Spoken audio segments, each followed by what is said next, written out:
Hi hello నమస్తే welcome to విజయ మా ఊరు ఆడియో బుక్స్ ఛానల్. నేను విజయలక్ష్మిని. ఫ్రెండ్స్, నవల స్రవంతిలో శ్రీ ఇందు రమణ గారి నవల హవేలి ధారావాహికగా మీకు అందిస్తున్నాను కదా.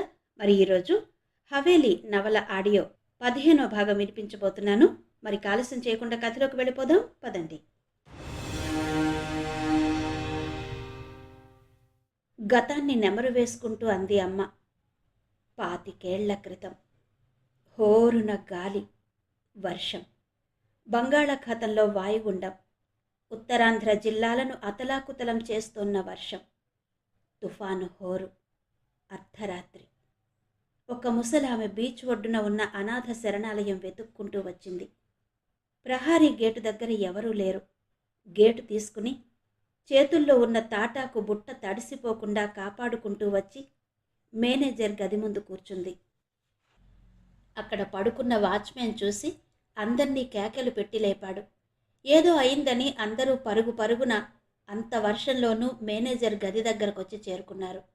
లోపల పడుకున్న మేనేజర్ కూడా గది తలుపులు తెరుచుకుని బయటకొచ్చాడు. గుమ్మం ముందు కూర్చున్న ముసలమ్మను చూస్తూనే ఆశ్చర్యపోయాడు. ఆమె చేతిలో ఉన్న బుట్టలో ఏడాది పసికందు. పాప తడిసిపోకుండా పైన ప్లాస్టిక్ కవర్ కప్పింది. ఎవరమ్మా మీరు? ఇంత రాత్రివేళ ఎలా వచ్చారు? మేనేజర్ అడిగాడు. బాబు, ఇది నా మనుమరాలు. నా కొడుకు కోడలు ప్రమాదంలో చనిపోయారు. ఈ చిన్నపిల్లని నేనెలా సాకగలను? ఎవరో పుణ్యాత్ములు ఇక్కడ మీరంతా చిన్నపిల్లల్ని పెంచుతున్నారని చెప్పి పంపించారు. మీకు ఈ పసిగందుని అప్పగించిపోదామని వచ్చాను, నీరసంగా అందామె. అయ్యో, ఎప్పుడు తిన్నావో ఎలా వచ్చావో ఏదైనా ఉంటే పట్టుకురండి. అక్కడ గుమిగూడిన అమ్మలకి ఆర్డర్ వేశాడు మేనేజర్. 2-3 పరుగున వెళ్ళి తమ దగ్గర పిల్లలు తినగా మిగిలిన అన్నం కూరలు పళ్ళెంలో వేసి పట్టుకొచ్చారు. అయ్యా, ఈ పసికందుని మీ గుండెలకు హత్తుకోండి. అదే నాకు 10,000. అన్నం, నిద్ర, ఆకలి అన్నీ నాలో ఏనాడో చచ్చిపోయాయి బాబు అంటూ తాటాకుల బుట్టలో ఉన్న పాపనందించిందామె. అమ్మే పసిపాపను తన ఒళ్ళోకి తీసుకుంది. అందరూ మేనేజర్ గదిలోనే కూర్చున్నారు. అమ్మలందరూ బలవంతం చేస్తే ఆ ముసలమ్మ 2 ముద్దలు తిని నీళ్లు త్రాగింది. పాపని ముద్దాడుతున్న అమ్మల్ని చూసి మురిసిపోయింది ఆ ముసలమ్మ. మీ దగ్గర నా మనుమరాలు భద్రంగా పెరుగుతుందమ్మా. నాకా నమ్మకం ఉంది. అది బట్ట కట్టి పెద్దయితే ఈ కవరు దానికి అప్పచెప్పండమ్మా. ఈ నాన్నమ్మ దానికి ఇచ్చిన జ్ఞాపకమని చెప్పండి అంది ఆనందంగా. అలాగేనమ్మా, మీరు ఈ గది లోపల పడుకోండి. ఉదయం వర్షం తగ్గాక వెళ్దురుగాని. ఇక అందరూ వెళ్ళండి. అమ్మా, మీరు ఈ పాపని మీ దగ్గరే పెంచండి అంటూ అమ్మకు అప్పగించాడు మేనేజర్. ఆ ఉదయం తెల్లవారుతూనే ఆనందంగా పాపనెత్తుకుని అమ్మ మేనేజర్ గది దగ్గరకు వచ్చింది. ఆశ్రమంలో ఉన్న పిల్లలు కూడా కేరింతలు కొడుతూ వచ్చారు. మేనేజర్ గదిలో ఓ మూల హాయిగా పడుకుని ఉంది ఆ ముసలమ్మ. మేనేజర్ లేచి తయారయ్యి వచ్చాడు. తుఫాను కూడా తగ్గిపోయింది. వర్షం ఆగిపోయింది. ఎండ ఎర్రగా ఎరుపెక్కుతోంది. బారెడు తెల్లారినా ఈ ముసలమ్మ ఇంకా లేవలేదేంటబ్బా అనుకుంటూ ఆశ్రమ వాచ్మెన్ ముసలమ్మ దగ్గరకు వెళ్ళి తట్టి లేపాడు. లేవలేదు. ఉలిక్కిపడి అటు తిప్పి చూశాడు వాచ్మెన్. అప్పటికి ఆమె చనిపోయింది. ఆమె పెదవుల మీద చిరునవ్వు వెలుగుతూ కనిపించింది. పాపం ఆనందంగా, హాయిగా, నిశ్చింతగా కన్ను మూసింది. అదృష్టవంతురాలు మనసులోనే అనుకున్నారు అందరూ. ఆనాటి సంఘటన కళ్ల ముందు కదిలేసరికి కళ్లలో నీళ్లు దించుకుంటూనే జరిగిందంతా చెప్పింది అమ్మ. ఆమె చెప్పింది వింటూనే ప్రియంవద వెక్కి వెక్కి ఏడ్చేసింది. అమ్మా ప్రియ, మీ నాన్నమ్మ పుణ్యాత్మురాలమ్మ. నిన్ను ఈ దేవాలయంలో చేర్చి హాయిగా దైవ సన్నిధికి చేరుకుంది. బాధపడకమ్మా అంటూ రాజుగారు ప్రియంవదని ఊరడించారు. ఇక మనం వెళ్దాం. థ్యాంక్ యూ సార్, మీ అందరికీ శ్రమిచ్చాం అన్నాడు ఏసీపీ. తనే ముందుండి నడిపించకపోతే వీళ్ళు ఎంతకాలమైనా ఏడుస్తూనే కూర్చుంటారనుకున్నాడు ఏసీపీ. ఇక మేం వెళ్తాం మేనేజర్ గారు అంటూ ఈవో రాజుగారు కుర్చీలో నుండి లేవబోయారు. ఆయమ్మ గభాలును వెళ్ళి ఆయనకి చేయూతనిచ్చి నిలబెట్టింది. అమ్మా, మీ అందరికీ ధన్యవాదాలమ్మా. మా నాన్నమ్మకి కూడా మీ సేవలందించారు. అవసాన దశలో మీరందరూ ఆమెను ఆనందంగా సాగనంపారు అంటూ అమ్మని ఆర్తిగా కౌగిలించుకుంది ప్రియంవద. అలా అమ్మని పట్టుకుని ఒక్కసారే క్రిందకు జారిపడి సొమ్మసిల్లిపోయింది. ప్రియంవద క్రిందకు జారి పడిపోయి తెలివి తప్పిపోవడంతో అందరూ కంగారు పడిపోయారు. ఈవో రాజుగారైతే ఆందోళనతో ఒక్కసారే తన వెనకే ఉన్న కుర్చీలో కూలబడిపోయారు. వెంటనే మన ఆశ్రమం డాక్టర్ గారిని పిలుచుకురండి, హరియప్ అరిచారు మేనేజర్. ఆశ్రమంలోనే పిల్లల వైద్యం నిమిత్తం రోజూ ప్రభుత్వ ఆసుపత్రి నుండి ఒక డాక్టర్ ప్రత్యేకంగా వచ్చి ఆశ్రమంలోనే ఉన్న క్లినిక్లో ఉంటారు. తనని కౌగిలించుకుంటూనే సొమ్మసిల్లి పడిపోయిన ప్రియంవదని అలాగే ఒళ్ళో పెట్టి పట్టుకుని ఏడుస్తూ కూర్చుండిపోయింది అమ్మ. ఆశ్రమంలో పిల్లలు ఒకరి తర్వాత ఒకరు పోటీపడి డాక్టర్ కోసం పరుగులు పెట్టారు. ఆతృతగా వచ్చింది లేడీ డాక్టర్. వస్తూనే అమ్మ ఒడిలో సొమ్మసిల్లి పడిపోయి ఉన్న ప్రియంవద దగ్గరకు వెళ్ళి నాడి పట్టుకుని చూసింది. స్టెథోస్కోప్తో గుండె పనితీరు చెక్ చేసింది. ప్రియంవదని చెక్ చేసి హాయిగా ఊపిరి పీల్చుకుంటూ లేచి నిలబడింది లేడీ డాక్టర్. ఏం కాలేదు, మొహం మీద నీళ్లు జల్లి కొంచెం నీరు పట్టండి. ప్రియంవద తల్లి కాబోతోంది. She is pregnant, 3rd month running నవ్వుతూ చెప్పింది లేడీ డాక్టర్. ప్రియంవద తల్లి కాబోతోందని తెలియగానే అందరూ ఒక్క క్షణం మౌనంగా ఉండిపోయారు. మా సురేంద్రవర్మ మళ్ళీ పుట్టబోతున్నాడా? భగవంతుడా, నువ్వున్నావయ్యా, నువ్వున్నావు. నేను పోతే నా మనవరాలికి తోడెవరని ఆందోళన పడుతున్న నాకు ఉపశమనం కలిగించావయ్యా అంటూ పాత ఈవో రాజుగారే ఆనందంగా అన్నారు.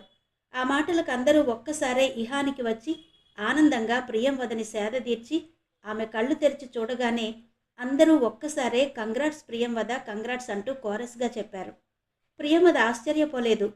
అయోమయంగా అందర్నీ చూస్తూ ఉండిపోయింది. 2 నెలలుగా మనసును తొలిచేస్తున్న అనుమానం నిజమైనందుకు ఆనందపడాలో బాధపడాలో అర్థం కాలేదు.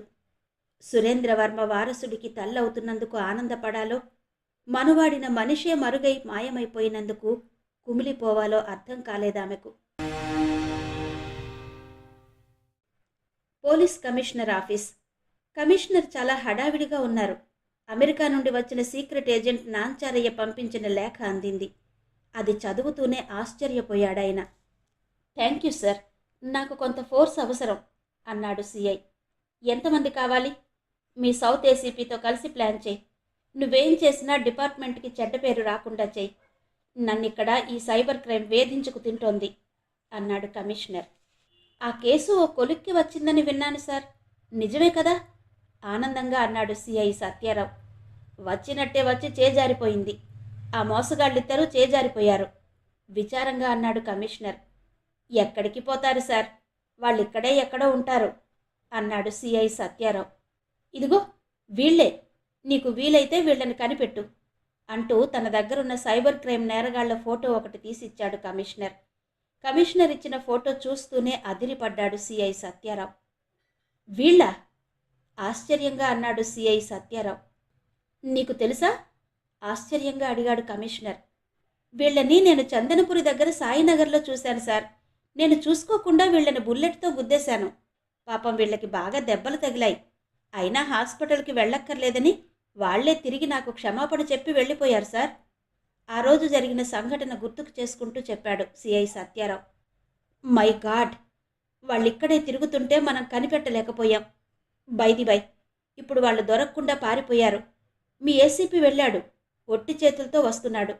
వాళ్ళ గదిలో ల్యాప్టాప్లు, ఫోటోలు, ఇంకా ఏవో ఆర్టికల్స్ సీజ్ చేసి తెస్తున్నాడు. అందులో ఏదైనా సమాచారం దొరుకుతుందేమో చూస్తాను. నువ్వు వీళ్ల మీద కూడా దృష్టి పెట్టు. రేపు రాత్రికే కదా నీ ప్లాన్ అమలు చేసేది, పగడ్బందీగా చెయ్యి అన్నాడు కమిషనర్. Yes sir. ఈలోగా హవేలీ చుట్టూ ఉన్న తుప్పలు గట్రా అంతా కొట్టించమని చందనపురి ఈవో రాఘవేంద్ర గారికి ఫోన్ చేసి చెప్పండి సార్. ఎంతమందినైనా పని వాళ్లను పెట్టించి ఈరోజు సాయంత్రానికి హవేలీ చుట్టూ క్లీన్ చేసేలా చూడమనండి సార్ కమిషనర్ గారికి చెప్పాడు సిఐ సత్యారావు. ఇదిగో ఇప్పుడే చెప్తాను, సరేనా అంటూ వెంటనే చందనపురి దేవస్థానం ఈవోకి ఫోన్ చేసి చెప్పాడు కమిషనర్. వస్తాను సార్ అంటూ సిఐ వెనుతిరిగాడు. ఇంతలో హైదరాబాద్ డీజీపీ ఆఫీసు నుంచి ఫ్యాక్స్ మెసేజ్ పట్టుకుని కమిషనర్ పిఏ లోపలికి అడుగుపెట్టాడు. హైదరాబాద్ నుండి వచ్చిన ఫ్యాక్స్ లెటర్ తీసుకుని నీరసంగా సీటుకు చేరగిలబడిపోయాడు పోలీస్ కమిషనర్. ఇంటర్పోల్ ఆదేశాల ప్రకారం సురేంద్ర వర్మ అనే భారతీయుణ్ణి న్యూయార్క్లో హత్య చేయించిన హంతకులు రాజారావు, రామారావులను అరెస్టు చేసి ఇంటర్పోల్ ద్వారా అమెరికాకి చెందిన పోలీస్ సంస్థ FBIకి అప్పగించాలని దాని సారాంశం. ఆ ఇద్దరు ఇప్పుడెక్కడున్నారో ఆలోచిస్తూ తలపట్టు కూర్చున్నాడు కమిషనర్. అదే సమయంలో కమిషనర్ గదిలోకి ప్రవేశించాడు సిఐడి అధికారి. చందనపురి తొలి పావంచ దగ్గర నిలబడ్డారు రాజారావు రామారావులిద్దరూ. నున్నగా బోడిగుండు చేయించుకుని గుండు నిండా చందనం రాసుకుని నుదుటిపైన అడ్డంగా నామాలు పెట్టుకుని ఉన్నారు. రెడీమేడ్ కళ్ళిలాల్చి షరాయి ధరించారు. ఇద్దరూ పరమ భక్తుల్లా తయారయ్యి తొలిపావంచ దగ్గరున్న భైరవస్వామికి కొబ్బరికాయ కొట్టి మెట్ల మార్గంలో కొండపైకి బయలుదేరారు. కొండ దిగువ నుండి కొండపైకి 1000 మెట్లు, దారి పొడవునా యాచకులు యాత్రికుల్ని వదలకుండా వెంటబడి యాచిస్తూ కూర్చున్నారు. సాధువులు బుక్కా పీలుస్తూ ఏదో లోకంలో తేలిపోతూ దీర్ఘాలోచనలో కూర్చున్నారు. యాచకుల ముందు పరిచిన గుడ్డల మీద పుణ్యాత్ములు తాము దానం చేస్తున్న చిల్లర నాణాలు విసురుకుంటూ వెళ్ళిపోతున్నారు. వెంటపడి అడిగిన యాచకుల యాతన భరించలేక చిరాగ్గా ముష్టి వేస్తున్నారు కొందరు భక్తులు. మిత్రులిద్దరూ మెట్లెక్కి వెళ్తున్నారు. ఎక్కలేక ఆయాసపడుతున్నారు. క్రిందటిసారి కొండ మీదకు బస్సులో వెళ్ళి అట్నుంచి మెట్ల మీద నుండి కిందకు దిగారు. పెద్ద శ్రమ అనిపించలేదు. మెట్ల దారిలో ఆకాశధార ఎదురుగా ఉన్న ఆంజనేయ స్వామి గుడి దగ్గర సాధువు వేషంలో ఉంటాడు పెద్దాయన. ఈరోజు కూడా అక్కడే ఉన్నానని వెంటనే కలవమని ఫోన్ చేశాడు. ఆయన ఎప్పుడు ఏం చేస్తాడో ఎవ్వరికీ చెప్పడు. ఆయనకు చేదోడు వాదోడుగా ఉన్న తమ ఇద్దరికీ ఆయన గురించి ఏమీ తెలీదు. తెలిసిందల్లా ఆయన మేధావి. ఎక్కడో శ్రీకాకుళం మారుమూల గ్రామంలో పుట్టి కంప్యూటర్ సైన్స్లో డిగ్రీలు సాధించి ఉద్యోగాల వేటలో రోడ్డున పడి తిరుగుతున్న తమకు ఆసరాగా నిలబడ్డాడతను. బెంగళూరులో సాఫ్ట్వేర్ కంపెనీలు ఎక్కువగా ఉన్నాయని అక్కడ ఉపాధి వెతుక్కుంటూ వెళ్లారిద్దరు. వారం రోజులు తిరగని ఆఫీసు లేదు. ఎక్కడా ఉపాధి దొరక్క, ఉండడానికి నీడ దొరక్క రోజు రైల్వే స్టేషన్లోనే కాలం గడుపుతున్న తమకి ఈయన దేవుడిలా కలిశాడు, కనిపించాడు. రైల్వే స్టేషన్లో కలిసి తమ గోడు విని స్టార్ హోటల్లో ఉన్న అతని రూమ్కు తీసుకెళ్లి నీడనిచ్చాడు. అతనేదో పెద్ద కంపెనీలో పెద్ద ఉద్యోగమే చేస్తున్నానని చెప్పాడు. ఆ క్షణం అతనే తమకు దేవుడు అనుకున్నారు. దేవుళ్ళాడుతున్న తమ ఇద్దరికీ దారి చూపించాడు. ఇద్దరికీ చిన్న చిన్న కంపెనీల్లో చెరో చోట ఉద్యోగాలు ఇప్పించాడు. తాము వేరే వెళ్ళిపోతామంటే తిట్టి తన ఇంట్లోనే తనతోనే ఉంచుకున్నాడాయన. కన్న కొడుకుల్లా చేరదీశాడు. అంత పెద్ద ఆయనకి ఇల్లు పిల్లలు లేరని తెలిసి బాధపడ్డారు. అంతే, అంతకు మించి ఏమీ తెలీదు. ఆయన గురించి తెలిసిందల్లా ఒక్కటే, రోజు క్లబ్బులు పబ్బులు అమ్మాయిలు ఆనందం అంటూ ఉన్నంతకాలం అనుభవించడం. అంతే. అతనితో కలిశాక తమ దినచర్య కూడా మారిపోయింది. విలాసవంతమైన జీవితం అలవాటైపోయింది. నిత్యం మందు మగువ విందు వినోదం ఊపిరి సెలుపని ఉత్సాహంతో ఉరకలు వేస్తున్న ఉద్వేగాన్ని ఉన్మాదంగా మార్చేసింది అతని సహవాసం. వీకెండ్ 2 రోజులు రాత్రి పగలు తెలియకుండా ఆనందామృతాన్ని గ్రోలడమే తమ గమ్యమైపోయింది. ఆయనే ఓ రోజు ఓ ఆలోచన చెప్పాడు. విదేశాలకు వెళ్ళిపోయి పెద్ద సాఫ్ట్వేర్ కంపెనీ పెడదామని చెప్పాడు. దాంట్లో 3 పార్ట్నర్స్గా ఉందామని చెప్పాడు. పెద్ద ఆయన ఆశ ఆలోచన తమకెంతో నచ్చాయి. ఇద్దరికీ సంతోషం కలిగింది. సరేనన్నారు. అయితే ఆయన చెప్పిన పథకం విని ఇద్దరూ అదిరిపడ్డారు. ఆ వారం రోజులు ఎన్నో రకాలుగా ఆలోచించి ఆ పథకంలో మనం ఇరుక్కోకుండా ప్లాన్ చేస్తున్నానని చెప్పి తమని ఒప్పించాడు పెద్దాయన. ఆ ఐడియా తమకి కూడా ఎంతగానో నచ్చింది. తమ చేతులకు మట్టి అంటకుండా 100 కోట్లకి అధిపతులం అవుతామనేసరికి ఎగిరి గంతేశారు. అప్పుడే పథక రచన మొదలైంది. పెద్దాయన ఆలోచనకి ఊరు పేరు లేని 2 బకరాలు కావలసి వచ్చింది. అప్పుడు బాల్యంలో తమతో చదువుకుంటూ 10వ తరగతి పాస్ అయ్యాక చెరువులో పడి చనిపోయిన మిత్రులు గుర్తొచ్చారు. స్నేహితులందరూ పట్నం వెళ్ళి సినిమా చూసొచ్చాక ఊరికి దూరంగా ఉన్న చెరువులో ఈతకు దిగారు. ఆ రోజు అనుకోకుండా తమలో 2 మిత్రులు చెరువులో ఉన్న నేలబావిలో కూరుకుపోయి చనిపోయారు. అదిగో ఆ ఇద్దరికీ చెందిన 10వ తరగతి టీసీలు మార్కు లిస్టులు తమ దగ్గరే ఉన్నాయన్న విషయం గుర్తొచ్చింది. ఆ ఇద్దరి పేరు మీద ఇంటర్ డిగ్రీ పీజీ సర్టిఫికెట్లు డూప్లికేట్వి పెద్దాయనే సృష్టించి తీసుకొచ్చాడు. చనిపోయిన ఆ ఇద్దరి పేరు మీద సాఫ్ట్వేర్ కంపెనీ రిజిస్ట్రేషన్ చేయించాడు. ఎక్కడా ఎలాంటి ఇబ్బంది రాకుండా కథంతా ఆయనే నడిపించాడు. మిలీనియం సాఫ్ట్వేర్ కంపెనీ రిజిస్టర్ కాగానే ఓ పెద్ద బ్యాంకులో జాయింట్ ఆపరేషన్తో సాఫ్ట్వేర్ కంపెనీ పేరు బ్యాంక్ అకౌంట్ కూడా ప్రారంభించాడు. అంతా జరగడానికి ఏడాది పట్టింది. ఆ తర్వాత రాష్ట్రంలో ఉన్న ఇంజనీరింగ్ కాలేజీ యాజమాన్యాలతో మాట్లాడి వాళ్ళ కాలేజీల్లో క్యాంపస్ ఇంటర్వ్యూలు నిర్వహించి ఒక్కో కాలేజీలో 100 మంది విద్యార్థులకు ఉద్యోగాలకు ఎంపిక చేస్తామనేసరికి ఆ కాలేజీ యాజమాన్యాలు ఒక్కొక్కరు 5 లక్షలు తమ కంపెనీ అకౌంట్లో జమ చేశారు. అది కేవలం మా కంపెనీకి ప్రోత్సాహకంగా ఇచ్చారు వాళ్ళు. సాఫ్ట్వేర్ కంపెనీల్లో జమ అయిన డబ్బంతా పెద్దాయన తన పేర ఉన్న అకౌంట్కి వెంటనే ట్రాన్స్ఫర్ చేసుకున్నాడు. ఆ తర్వాత మెరికల్ లాంటి సాఫ్ట్వేర్ ఇంజనీర్లను హెచ్ఆర్లుగా రిక్రూట్ చేయడం, వారితో క్యాంపస్ ఇంటర్వ్యూలు నిర్వహించడం అంతా కలలా జరిగిపోయింది. ఒక్క రోజులో 100 కోట్లు తమ చేతికి రాబోతున్న సమయంలో కథ అడ్డం తిరిగింది. పోలీసులు చుట్టూ వల పన్నేశారు. బ్యాంకు ఖాతాని సీజ్ చేసేశారు. పెద్దాయన చేసిన తప్పంతా ఒకే బ్యాంకు ఖాతాలో ఇన్ని కోట్ల రూపాయలు జమ చేయించడం. కానీ అదృష్టం కొద్దీ ఎక్కడా తమ పేర్లు ఫోటోలు దొరకకుండా ముందు నుండే జాగ్రత్త పడడం వలన ఎవరూ తమని టచ్ చేయలేకపోయారు. పక్కపక్కనే తిరిగిన పోలీసులు తమని గుర్తించలేకపోయారు. ఇప్పుడు తాము చేసిన చిన్న తప్పు వలన నేరస్తులుగా, హంతకులుగా పోలీసుల దృష్టిలో పడ్డారు. అమెరికా వెళ్ళి ఎక్కడో ఉద్యోగం చేస్తున్న సురేంద్ర వర్మని చంపడం ఎందుకని చెప్పినా పెద్దాయన వినలేదు. పైపెచ్చు తమకి కూడా అతని మీద పగ పెంచి పొగ రాజేశాడు. పెద్దాయనతో 10 నిమిషాలు మాట్లాడితే అతని కోసం ప్రాణమివ్వాలన్నంత ప్రేమ పుట్టుకొస్తుంది. అది మైకమో అతనితో మమేకమో అర్థమయ్యేది కాదు. మన పథకాన్ని పతనం చేసిన సురేంద్రవర్మ హాయిగా ఉండకూడదని ఇద్దరినీ బలవంతంగా అమెరికా పంపించాడు. ₹1,00,00,000 ఖర్చైనా పర్వాలేదు, ఆ సురేంద్రవర్మ బ్రతకకూడదని వాగ్దానం చేయించుకున్నాడు. ₹1,00,00,000 అనేసరికి తమకి కూడా ఆశ కలిగింది. సగం ఖర్చైనా సగం మిగుల్చుకోవచ్చు అనుకున్నారు. సురేంద్రవర్మ మీద ఆయనకి ఎందుకంత పగో తమకి ఇప్పటికీ అర్థం కాదు. హెచ్ఆర్లను ఇంటర్వ్యూ చేసినప్పుడు 200 మంది హెచ్ఆర్లు తమ ముగ్గురిని చూశారు. అక్కడ కూడా ఎవరూ ఫోటో తీయకుండా చాలా జాగ్రత్త పడ్డారు. ఆ తర్వాత సురేంద్రవర్మ భార్య ప్రియంవదని అనుసరించమని, వీలైతే వలలో వేసుకుని ఎవరో ఒకరు పెళ్లాడాలని ఆదేశించాడు పెద్దాయన. అందమైన అమ్మాయిని ఆకట్టుకోమనేసరికి ఇద్దరికీ ఆనందం కలిగింది. ప్రియంవదని వశపరుచుకుని పెళ్లాడితే 15 కోట్ల రూపాయలు ఇన్సూరెన్స్ డబ్బు మీకు దక్కుతుందని ఆశ పెట్టేసరికి ఇద్దరూ పోటాపోటీగా ఆమె వెనకపడ్డారు.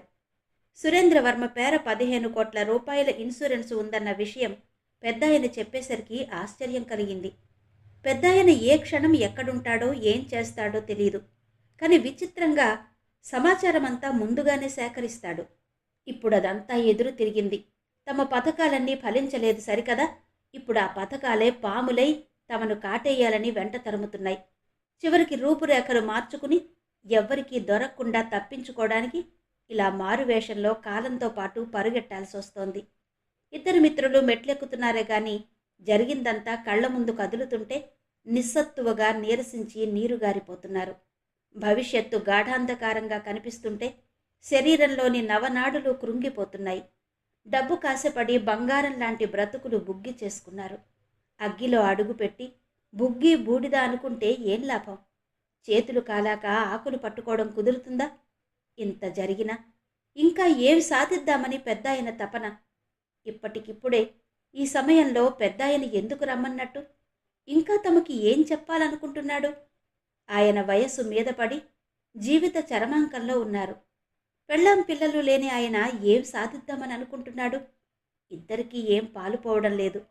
ఎదరంతా అగమ్య గోచరంగా కనిపిస్తోంది. తాము ఇప్పుడు అంతర్జాతీయ నేరగాళ్లుగా ముద్రపడి ప్రపంచ శత్రువులుగా ముద్రపడిపోయారు. ఆలోచిస్తూ నడుస్తున్న ఇద్దరిని అడ్డగించాడు ఓ యాచకుడు. అయ్యా, అమ్మ నాన్న లేనోణ్ణి, దయ చూపించండి అయ్యా. ఎవరో కుర్రాడు చిన్న పళ్ళెం చేతపట్టి భిక్షం వెయ్యమని మిత్రులిద్దరినీ అడ్డగించి అడుగుతున్నాడు. ఆ కుర్రాడు అలా అరిచి యాచించేసరికి ఇద్దరూ ఒకేసారి ఉలిక్కి పడ్డారు. ఆ కుర్రాడికేసి జాలిగా చూశారు. కానీ వాడే తమని వెటకారంగా చూస్తున్నాడేమో అనిపించింది ఇద్దరికి. జేబులో ఉన్న 100 నోటు తీసి ఆ కుర్రాడి పళ్ళెంలో వేశాడు రాజారావు. మంచి పని చేశావురా అన్నాడు రామారావు. ఆ కుర్రాడిలా మనం కూడా ముష్టెత్తుకున్న జీవితాంతం హాయిగా బ్రతుకుతామన్న ఆశ కలిగేదిరా. కానీ మనకి మనమే సమాధి తవ్వుకున్నావురా, సమాధి తవ్వుకున్నాం బాధతో నిర్లిప్తంగా అన్నాడు రాజారావు. అవునరా, నిజమే.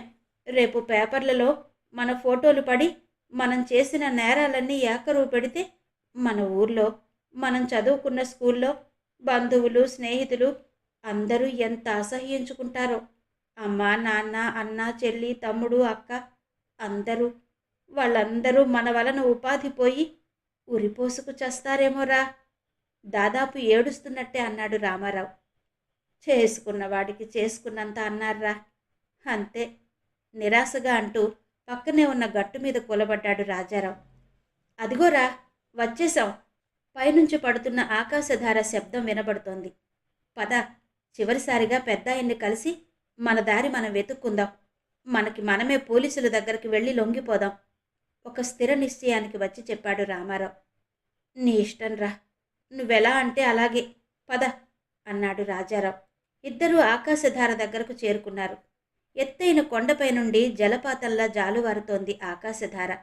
దానికి ఎదురుగా ఆంజనేయ స్వామి గుడి, మధ్యలో మెట్ల దారి, ఒకవైపు లోయలు, ఏపుగా పెరిగిన అడవి. మిత్రులిద్దరూ ఆయాసపడుతూ మెట్లెక్కారు. గుడి పక్కనే చిన్న గుడిసెలో పీఠం వేసుకుని సాధువు వేషంలో కూర్చుని ఉన్నాడు పెద్దాయన. ఒత్తైన తలని జడలా ముడి వేసుకుని సాధువులా కూర్చున్నాడు. పెద్ద పెద్ద మీసాలతో అచ్చం మునిపుంగవుడిలా ఉన్నాడాయన.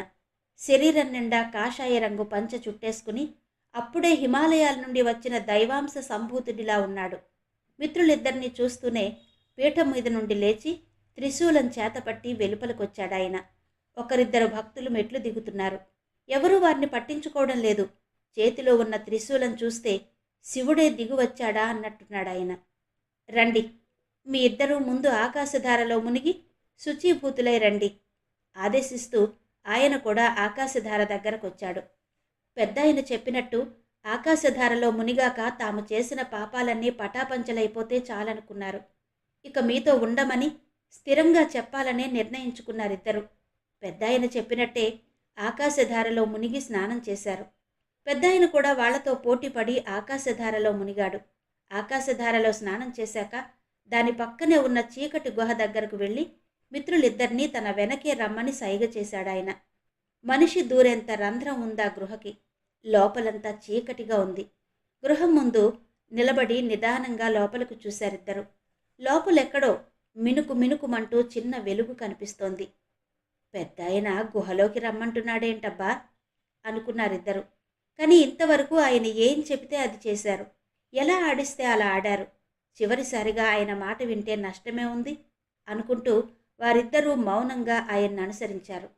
ఆయనలా ఆ చీకటి గుహలోకి భయం బెరుకు లేకుండా నడుచుకుంటూ వెళుతుంటే మిత్రులిద్దరూ మంత్రముగ్ధులై ఆయన్ని అనుసరించారు.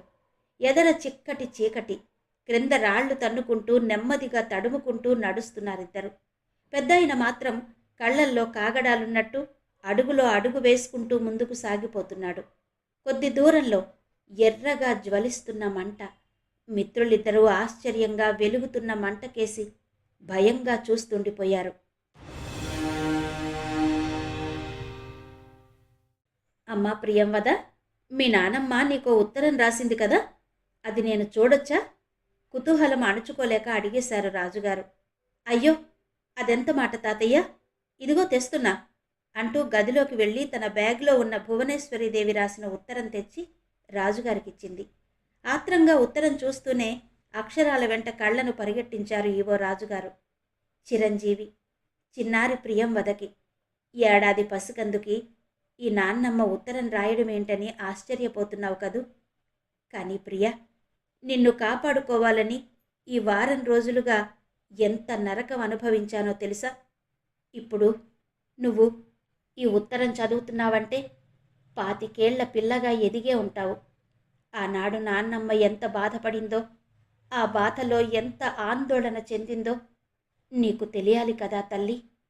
ఎన్నో ఆశలతో ఎదిగిన నా జీవితం హవేలీ కోట గోడల వెనకే నాశనమైపోయింది. నా ఆశలు కలలు అన్నీ ఆ హవేలీ గదుల్లో హరించుకుపోయాయి. ఎవరిని నిందించి ఏం లాభం? మీ తాతగారిని నిందించగలనా? ఆయన కూడా నా కోసం ఎంతో మానసిక ఆందోళన పడ్డారు. అది నాకు తెలుసు. అయిందేదో అయింది. మీ నాన్నతో హాయిగా బ్రతుకుతున్నాను. మళ్ళీ మీ తాతగారు నన్ను వెతుక్కుంటూ వచ్చారు. దివాన్ గారి ద్వారా నా కష్ట సుఖాలు ఎప్పటికప్పుడు తెలుసుకుంటూ ఆలనా పాలనా చూశారు. నేను కాదనలేదు. మీ నాన్నకి పెళ్ళయింది. మీ తాతగారు దివాన్ గారు వచ్చి ఆశీర్వదించారు. ఆ విషయం మీ తాతగారి ఇద్దరి భార్యలకి తెలిసి హవేలీలో ఎన్నో గొడవలు చేశారట. మా ఉనికి తెలిసిన మీ తాతగారి పెద్దబ్బాయిలు వచ్చి ఎన్నోసార్లు మమ్మల్ని బెదిరించారు. చివరికి అన్నంత పని చేశారు. మీ అమ్మా నాన్నల్ని యాక్సిడెంట్ చేసి చంపేశారు. రక్త సంబంధం అని చూడకుండా, కనీసం కనికరం కూడా లేకుండా రాక్షసుల్లా ప్రవర్తించారమ్మా. అదృష్టం కొద్దీ ఆ ప్రమాదంలో నువ్వు బ్రతికి బట్టకట్టావు. నిన్నెలాగైనా కాపాడుకోవాలనుకున్నాను తల్లి. అందుకే భయంతో నిన్ను కాపాడుకోవాలనే ఆశతో ఈ అనాథాశ్రమంలో వదిలి వెళ్ళిపోతున్నాను తల్లి. నా నీడ నీ మీద పడ్డా నిన్నా దుర్మార్గులు బ్రతకనివ్వరన్న భయంతో నీకు నేను దూరంగా వెళ్ళిపోతున్నాను. నువ్వు చల్లగా ఉండాలి తల్లి. నిండు నూరేళ్ళు బ్రతకాలి. ఇట్లు మీ నాన్నమ్మ భువనేశ్వరీదేవి అని సంతకం చేసింది. ప్రియంవద, మీ నాన్నమ్మ నీకంటే చాలా తెలివైంది కదూ? ఆ ఉత్తరం చదివి కళ్ళ నీళ్లు పెట్టుకుంటూ అన్నారు పాత ఈవో రాజుగారు. హవేలీ కోటలో నేర్చుకున్న గుణపాఠాలకి తెలివి అబ్బే ఉంటుంది తాతగారు. దివాణంలో సేవలు చేసి చేసి ఆ మాత్రం ముందు చూపు కలగకపోతే ఎలా తాతగారు? అంటూనే కళ్ళల్లో నీళ్లు దించుకుంటూ లేచి ఇంట్లోకి పారిపోయింది ప్రియంవద. హవేలి, రాజకోట. ఆ కోట ముందు అందమైన పూలతోట, దాని చుట్టూ 100 ఎకరాల జీడి మామిడి తోట. అదే తోటలో ఓ 3 ఎకరాలు కౌలుకిస్తే అనాథ వృద్ధాశ్రమాలు నిర్వహించాలనుకుంది ప్రియంవద. ఇప్పుడు ఆ హవేలీ కోటకే వారసురాలైపోయింది. విధి విచిత్రమంటే ఇదేనేమో. సంతోషంగా అనుకున్నారు రాజుగారు. తనకిక భయం లేదు. తను చనిపోయాక ప్రియంవదకి తోడుగా ఆమె కడుపున పుట్టబోయే బాబో పాపో తోడుంటారు. తను కన్ను మూసినా పర్వాలేదు. ప్రేమమూర్తి ప్రియంవదకి ప్రపంచమంతా అండగానే ఉంటుంది. ఆలోచిస్తూనే హాయిగా వాలుకుర్చీకి చేరగిలబడ్డారు ఈవో రాజుగారు. సరిగ్గా అదే సమయంలో అమెరికాలో ఉన్న ఇన్సూరెన్స్ కంపెనీ వారి నుండి ఇంటర్నేషనల్ కొరియర్లో ప్రియంవదకు ఒక కవర్ వచ్చింది. మీ పేరు ఉన్న బ్యాంకు ఖాతాకి ఇన్సూరెన్స్ మొత్తం $25 లక్షల ఈ వారంలో జమ చేయడం జరుగుతుంది అంటూ ఆ లేఖ సారాంశం. కొరియర్ కుర్రాడు కవరు ప్రియంవద చేతికే ఇచ్చి సంతకం చేయించుకున్నాడు. హవేలీలో ఎవరో చనిపోయారన్న వార్త మళ్లీ గుప్పుమంది. పోలీసులు హుటాహుటిన హవేలీ దగ్గరకు వచ్చి చేరుకున్నారు. హవేలీ చుట్టూ తుప్పలు పుట్టలు అన్నీ నరికేసి నున్నగా చదును చేసి ఉంది. కమిషనర్ చెప్పిన వెంటనే చందనపురి దేవస్థానం ఈవోగారు ఆఘమేఘాల మీద హవేలీ కోట ప్రాంతమంతా ఎంతో అందంగా తుప్పలు లేకుండా శుభ్రం చేయించారు. బిలబిలమంటూ పోలీసులు హవేలీ కోటను చుట్టుముట్టేశారు. ఎవరినీ లోపలకు వెళ్లడానికి అనుమతించలేదు. హవేలీ కోటలో వరుస మరణాలతో జిల్లా అంతా అట్టుడికిపోతోంది. విలేకరులు హవేలీ కోట ముందర నిలబడి ఒకరినొకరు తోసుకుంటూ లోపల ఏం జరుగుతుందోనని ఆతృత పడుతూ చూస్తున్నారు. ఎవరో 2 యాత్రికులు చనిపోయారని వదంతి. అది ఎంతవరకు నిజమో ఎవరికీ తెలియదు. పోలీసులు లోపల శవ పరీక్షల్లో ఉన్నారు. ఎవరినీ లోపలికి అనుమతించడం లేదు. చనిపోయింది యాచకులో యాత్రికులో తేల్చుకోలేక తికమకలో ఉన్నారు విలేకరులు. పోలీసు కుక్కలు రాచభటుల్లో దర్జాగా వ్యాన్ దిగి వచ్చాయి. ఆవురావురుమంటూ నాలుకలు బయట పెట్టుకుని చొంగలు కార్చుకుంటూ హవేలీ కోటలో ఉన్న గదులన్నీ తిరిగి తిరిగి బయటకొచ్చి హవేలీ కోట చుట్టూ ప్రదక్షిణం చేసి వ్యాన్ దగ్గరకు చేరుకుని అలసిపోయి నాలుకలు బయటకు సాచి వగరుస్తూ కూర్చున్నాయి. సిఐ సత్యారావు హ్యాండ్ స్టిక్ టకటకలాడిస్తూ హవేలీ కోటలో నుండి క్రిందకు దిగాడు. అప్పటికే ఏసీపీ కూడా వచ్చి పైన శవాల దగ్గర పర్యవేక్షిస్తున్నాడు. క్లూస్ టీం ఆధారాల సేకరణలో తలమునకలై ఉన్నారు. కమిషనర్ గారికి ఫోన్ చేశాడు సిఐ సత్యారావు. ఆయన కూడా ఆతృతగానే ఉన్నాడు. దారిలోనే ఉన్నాం, వస్తున్నట్టు మెసేజ్ పెట్టాడు. ఒకదాని తర్వాత ఒకటి, ఒకరి తర్వాత ఒకరు సమస్యలు, చావులు, నెత్తిమీద మొట్టుకాయలు పెడుతూ పై వాళ్ల ఆదేశాలు, ఉపదేశాలు భరించలేక చస్తున్నాడు. ఆలోచిస్తూ కూర్చున్నాడే గాని పోలీస్ కమిషనర్కి హవేలీ కోటలో అంతు చిక్కని వరుస మరణాల పరంపర ఆందోళన కలిగిస్తోంది. సైబర్ క్రైమ్ ఒక కొలిక్కి వచ్చిందనుకునేసరికి పులి మీద పుట్రలా వచ్చి పడింది చందనపురి హవేలీ కోట కేసు. పోలీస్ కమిషనర్ జీపు చందనపురికేసి విమానంలా దూసుకుపోతోంది. చనిపోయిన ఇద్దరినీ చూస్తుంటే ఎక్కడో చూసినట్టు అనిపిస్తోంది సిఐ సత్యారావుకి. ఇద్దరూ నున్నగా గుళ్ళు చేయించుకుని నుదుట విభూతి రేఖలు దిద్దుకున్నారు. ఇంతకుముందు చనిపోయిన వాళ్లంతా ఆశ్చర్యంగా చూస్తున్నట్టే వీళ్ళు మొహం అలానే పెట్టారు. ఇద్దరినీ తేరిపార చూశాడు. ఎక్కడో చూశాడు. ఎక్కడా? ఆలోచిస్తూనే హవేలీ నుండి క్రిందికి దిగాడు. బయట రాబందుల్లా కాచు కూర్చున్న విలేకరులను చూస్తూనే టక్కున క్రిందంతస్తులో నిలబడిపోయాడు. గదులు పరిశీలించినట్టు నటిస్తూ ఉండిపోయాడు. ఇంతలో కమిషనర్ గారు మంది మార్బలంతో హుందాగా నడుచుకుంటూ హవేలీ కోట దగ్గరకొచ్చారు. ఆయన చుట్టూ ఉన్న 4 గన్మెన్లు కమిషనర్ని ఎవరూ సమీపించకుండా 4 మూలలా కాపు కాశారు. అప్పటికే ఆయన హవేలీ కోటలో జరిగిన చావుల విషయం తెలుసుకుని అగ్గి మీద గుగ్గిలం అయిపోతున్నాడు. కమిషనర్ వచ్చి రావడంతోనే హవేలీలో ప్రవేశించాడు.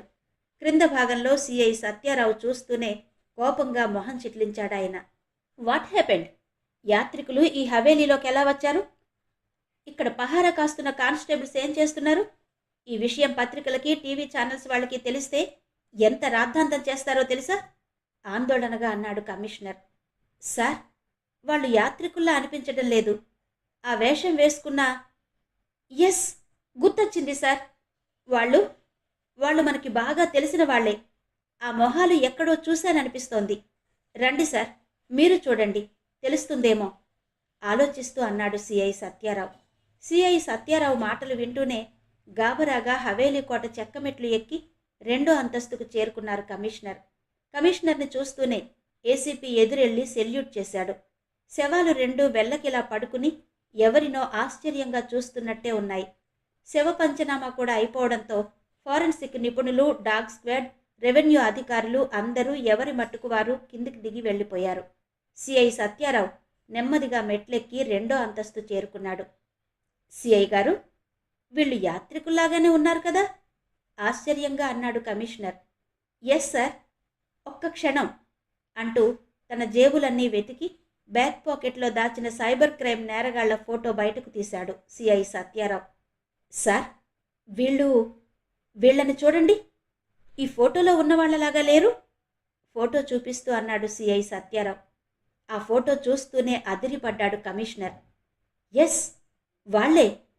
ఇక్కడ ఇలా ఎలా? ఆశ్చర్యంగా అన్నారాయన. అదే సార్, నాకు అర్థం కావడం లేదు. గంట నుండి వీళ్లను చూస్తున్నాను. ఎక్కడ చూశానా అని బుర్ర బద్దలు కొట్టుకుంటున్నాను. ఆ మోసగాళ్ళని ఇక్కడ ఇలా ఎలా ఊహించగలం సార్? ఈ చావులన్నీ నో, ఇవి సాధారణ చావులు కావు, ప్రీప్లాన్డ్. ఎస్, ఇవి హత్యలే. ఎవరు ఎందుకు చేస్తున్నారో అంతు చిక్కడం లేదు ఆందోళనగా అన్నాడు సిఐ. ఏసీపీ గారు, సిఐడి అధికారి నగరంలోనే ఉన్నారు. ఆయన్ని కూడా ఇక్కడికి రమ్మనండి. సైబర్ క్రైమ్ నేరగాళ్ళని ఆయన కూడా చూసి రూఢీ చేస్తే బయట ప్రెస్కి ఆ విషయం రిలీజ్ చేయొచ్చు. లేకపోతే మనిషో రకంగా కథలల్లి చందనపురికి రావాలంటేనే యాత్రికుల్ని భయభ్రాంతుల్ని చేసేలా వార్తలు రాస్తారు అన్నాడు కమిషనర్. కమిషనర్ గారు చెప్పిందే తడవుగా సిఐడి అధికారికి కాల్ చేశాడు ఏసీపీ ప్రమోద్ కుమార్. ఆయన 15 గంటలో అక్కడ ఉంటానంటూ సమాధానం చెప్పాడు. అనుకున్నట్టే సిఐడి అధికారి 15 గంటలో హవేలీ దగ్గరకు చేరుకున్నారు. చిలకట్టు పంచ కట్టుకుని ఎవరో పల్లెటూరి నుండి వచ్చిన వాడిలా తయారయ్యి హవేలీ దగ్గరకొచ్చాడు. అతన్ని పోలీసులు లోపలికి రాకుండా జనాల గుంపు దగ్గరే ఆపేశారు. అప్పటికే అక్కడ చందనపురి గ్రామస్తులంతా వచ్చి గుమిగూడి ఉన్నారు. జనాల ముందు విలేకరులు ఒకరినొకరు తోసుకుంటూ నిలబడ్డారు. జనాల్లో చిక్కుకుపోయిన సిఐడి అధికారి ఏసీపీ సెల్కి రింగ్ చేశాడు. తను జనాల మధ్య మారువేషంలో ఉన్నానని చెప్పాడు సిఐడి అధికారి. ఏసీపీ క్రిందకొచ్చి సెల్ ఫోన్లో సిఐడి అధికారితో మాట్లాడుతూనే అతన్ని గుర్తుపట్టడానికి జనాల గుంపులో కళ్లతోనే గాలించాడు. ఫోన్లోనే సిఐడిని చెయ్యెత్తమని చెప్పాడు. ఆయన అలానే చేశాడు. సిఐడిని గుర్తుపట్టిన వెంటనే 2 కానిస్టేబుల్స్ని పంపించి ఆయన్ని దగ్గరుండి హవేలీ లోపలికి తీసుకువెళ్లాడు ఏసీపీ. ఎవరో పల్లెటూరు వాండి పోలీసులు 2 వచ్చి జనాల్లో నుండి లాక్కు వెళ్లడం చూసిన విలేకరులు చకచక కెమెరాలు క్లిక్ మనిపించారు. ఛానల్ విలేకరులు వీడియో కెమెరాలతో ఆ పల్లెటూరు వ్యక్తిని షూట్ చేశారు. పల్లెటూరు వ్యక్తిలా వేషం కట్టిన సిఐడి అధికారి ముసిముసిగా నవ్వుకుంటూ హవేలీ లోపలకు ప్రవేశించాడు. ఏంటి సార్ ఈ వేషం? ఆశ్చర్యంగా అడిగాడు కమిషనర్. మీతో మాట్లాడాక చందనపురి వచ్చి పల్లెటూరి యాత్రికుడిలా నేరస్తుల ఆరా తీస్తున్నాను. మీ ఏసీపీ వెళ్ళేసరికి వాళ్ళిద్దరూ అక్కడి నుంచి తప్పించుకున్నారని మీరు చెప్పగానే చందనపురిలోనే ఉండి ఉంటారని మాటు వేశాను. ఇంతకీ ఏంటి సార్ విశేషం? ఇంత అర్జెంటుగా రమ్మన్నారు? ఏంటి విశేషం? శవాల కేసి చూస్తూ అన్నాడు సిఐడి అధికారి. ఈ శవాలను పరీక్షగా చూడండి సార్ అన్నాడు కమిషనర్. 2 శవాలను పరిశీలనగా చూస్తూనే ఒక్కసారే అదిరిపడ్డాడు సిఐడి అధికారి. సార్, వీళ్ళు ఇక్కడికి ఎలా వచ్చారు? ఆశ్చర్యంగా అడిగాడు సిఐడి. అదే మాకు అర్థం కావడం లేదు. వీళ్ళు సైబర్ క్రైమ్ నేరగాళ్లే కదా సార్? కుతూహలంగా అడిగాడు ఏసీపీ. గన్ షాట్గా చూడండి, ఆ నుదురు మీద గాయం, అది ఈ ఫోటోలో కూడా ఉంది అంటూనే తన దగ్గరున్న ఫోటో తీసి చూపించాడు సిఐడి అధికారి. సార్, మేము వాళ్లేనని గుర్తించాము. మీరు చూసి కన్ఫర్మ్ చేస్తే బయట విలేకరులకి న్యూస్ రిలీజ్ చేద్దాం అన్నాడు కమిషనర్. ఆయనలా అనగానే సిఐడి అధికారి కూడా అంగీకారంగా తలూపాడు. ఇద్దరూ మాట్లాడుకుని హవేలీ కోటలో నుండి క్రిందకొచ్చారు. కమిషనర్తో పాటు ఎవడో పల్లెటూరు వ్యక్తి కూడా రావడం చూసి విలేకరులందరూ ఆశ్చర్యపోయారు. కమిషనర్ గొంతు సవరించుకుని అన్నారు, ఈయన సిఐడి అధికారి, సైబర్ క్రైమ్ పరిశోధకులు. లోపల చనిపోయిన ఇద్దరూ యాత్రికుల వేషంలోనున్న నేరస్తులు. 100 కోట్లు స్కామ్లో సైబర్ క్రైమ్ మోసగాళ్లు. వారిద్దరి కోసం అమెరికా పోలీసులు కూడా వెతుకుతున్నారు చెప్పారు కమిషనర్. ఎక్కడి వాళ్ళో వచ్చి ఇక్కడ ఇలా ఈ హవేలీ కోటలో చనిపోవడం వింతగా ఉందే? ఎవరో విలేకరు అడిగాడు. బహుశా పోలీసుల నుండి తప్పించుకుంటూ రాత్రి ఇక్కడికొచ్చి దాక్కునుంటారు. ఇక్కడ దెయ్యం బారిన పడి చనిపోయి ఉంటారు ఇంకో విలేకరు అన్నాడు. అవునవును అనుకుంటూ అందరూ గంగిరెద్దుల్లా తలలూపారు. కాదు కాదు, పాము కాటుకు బలైపోయి ఉంటారు అన్నాడు ఇంకో విలేకరి. అవునవును అన్నారందరూ మళ్ళీ గంగిరెద్దుల్లా తలలూపుతూ. మీరన్నది ఎంతవరకు నిజమో పరిశోధనలో తేలుతుంది. వాళ్ళిద్దరూ అంతర్జాతీయ నేరగాళ్లు రాజారావు, రామారావులు. వీళ్ల కోసమే మన ఆంధ్ర పోలీసులు, అటు అమెరికా పోలీసులు గాలిస్తున్నారు చెప్తూ ముగించాడు కమిషనర్. ఇంతలో శవాలను స్ట్రెచర్లో మోసుకెళ్లడానికి అంబులెన్స్ సిబ్బంది వచ్చారు. శవాలను తీసుకుని పూల తోటలో నుండి బయట గేటు దగ్గర ఉన్న అంబులెన్స్ వరకు శవాలను మోసుకు వెళ్లారు. కమిషనర్కి మాత్రం కొండంత భారం గుండెల మీద నుండి దిగిపోయినట్టుగా ఉంది. ఆ వెంటనే హైదరాబాద్ డీజీపీ కార్యాలయానికి ఫోన్ చేసి విషయమంతా వివరించాడు కమిషనర్ ఆనందంగా. సిఐ సత్యారావు మాత్రం హ్యాండ్ స్టిక్ టకటకలాడించుకుంటూ హవేలీ కోటంతా తిరిగి తిరిగి పరిశీలిస్తూనే ఉన్నాడు. అతని మెదడు నిండా అలుపెరుగని ఆలోచనలు పిచ్చి పట్టినట్టు పరిగెడుతున్నాయి. ఏది ఏమైనా ఈ మరణాల మర్మం గుట్టు రట్టు చెయ్యాలి మనసులోనే బలంగా అనుకున్నాడు. అదే సమయంలో తన నాన్నమ్మ భువనేశ్వరీదేవి ద్వారా అందుకున్న రాజా భూపతివర్మ రాసిన ఉత్తరం కమిషనర్ గారికే స్వయంగా చూపించి సహాయం పొందాలని బయలుదేరింది ప్రియంవద. హవేలీ శ్రీ ఇందూ రమణ గారి నవల ఆడియో 15వ భాగం విన్నారు కదా. మిగిలిన కథ తరువాతి భాగంలో వినిపిస్తాను. అంతవరకు సెలవు. నమస్తే.